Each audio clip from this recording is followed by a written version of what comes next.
today we built this spin wheel right here, and the idea is to populate it with all of these sacred texts from all the world's religions, right? So we're still working on it, and this is just a prototype, but you can see here, the only one that we actually, the only one I brought today was here, this Zen. It's been yeah.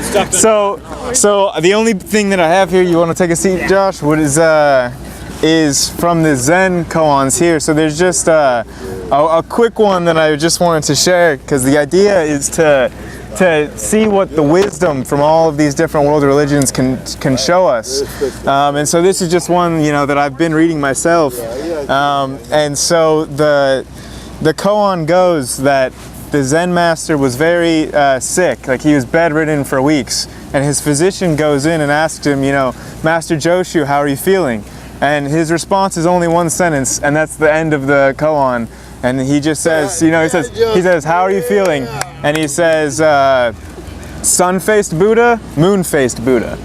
And that's it. And you have to sit on that. And for over the span of like a week or something, I kind of kept going back into that and trying to think, what was he talking about?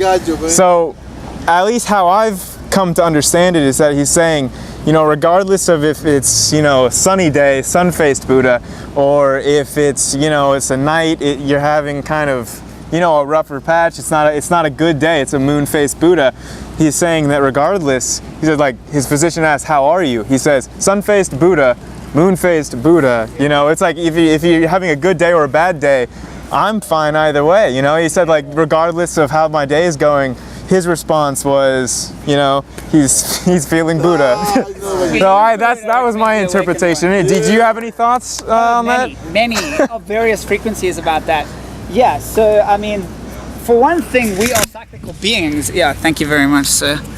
We're cyclical beings, we're beings of nature, and we can very clearly see that the moon rotates in cycles, the tide works in cycles.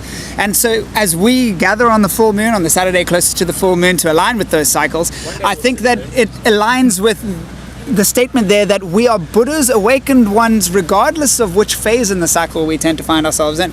If we're bipolar, we have very high ups and very low downs. And in both of them, we are Buddha, and there's insights to be gained from both of them. So I would say that the sun shines and the moon shines. They're both reflecting a light that actually illuminates mind, that illuminates this reality. The only reason I can see all your beautiful faces is because of the sun and the moon, that light. And in Plato's analogy, hopefully we'll get to see the moon for this gathering. Can you bring it out? Grayson, I think that collectively, if we combine our minds, our Buddha's minds, we'll bring it out. And we have light falling from the sky. And it seems it's blue. Good gracious, what is this thing? It's probably some sort of divine food or manna from heaven. Oh my God. Oh yeah. We need to work on our manna.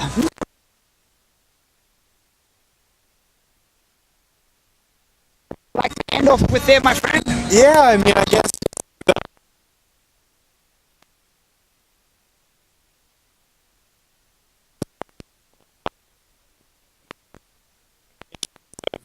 Different cultures thinking about these like spiritual and philosophical ideas, and there's a lot of wisdom to be gleaned from the world at large, and we're just tapping the surface. This is what we're doing. Yeah, I love to hear that. And just to add to the back of that, he's absolutely right. There's a lot of wisdom to be gained, but where do we go in our modern culture to learn about the nature of reality?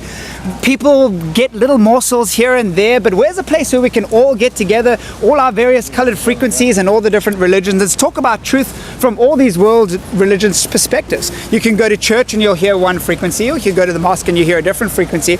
But here, ladies and gentlemen, at the Azlanz Rainbow Lunar Party Gathering, we have a smorgasbord of delectable philosophical morsels for your palate to enjoy. And I would like to end off with that. Goodbye. Yeah. Does anyone else have anything? No. Who else wants to say something? How does that shake up I think that was a good episode one. Okay, that was awesome. Did you tell Dude, that was